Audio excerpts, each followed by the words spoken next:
Come check out this and other products at our showroom in San Diego or online at www.fitdir.com.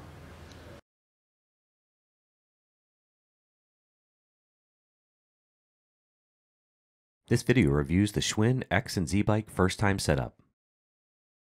Step 1. Verify the display firmware by tapping the Stage and Average Max buttons simultaneously, then tap the Personalization button to enter the service menu.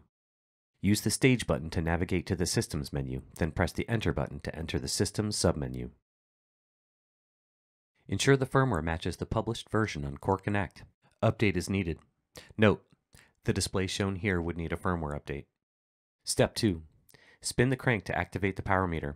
Use the 4i app to scan for the power meter ID and then check to ensure the power meter's firmware is updated. Note: the power meter shown here has been renamed from its ANT Plus ID number to AC Power.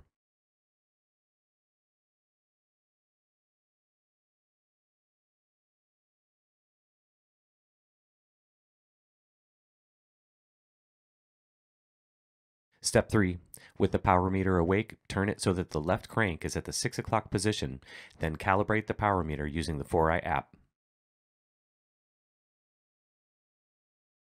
Step 4. Move the bike into its ride location, then adjust the 4 leveling feet to level the bike and ensure it does not move or wobble during a ride.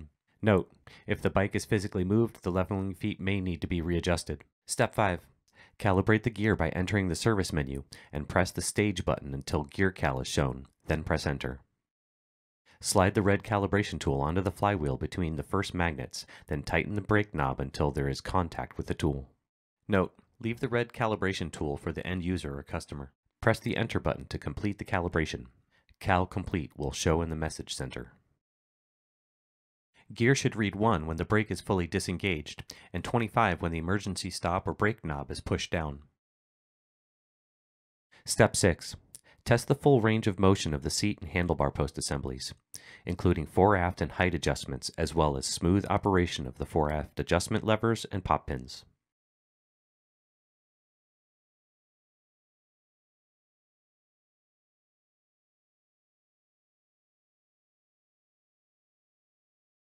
Note: ensure that when engaged, the cam lever prevents sliding.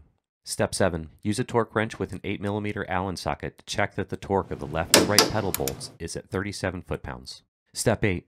Check to ensure the seat slider locking screw is tightened into the seat post assembly. Step 9. Turn the brake knob to ensure for smooth operation. Step 10. Pedal the bike for 30 seconds to confirm the console is displaying RPM and power. Note: refer to the hang tag for battery details. Step 11. Check that the console stays on after pedaling stops. The console should display End. Step 12. Test ride the bike and listen for noise.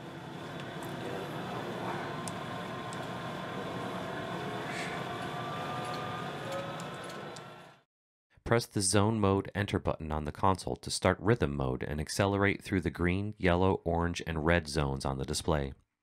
Confirm the fork LEDs match the display zone meter color throughout. Step 13. Remove the film from the Schwinn quality ring.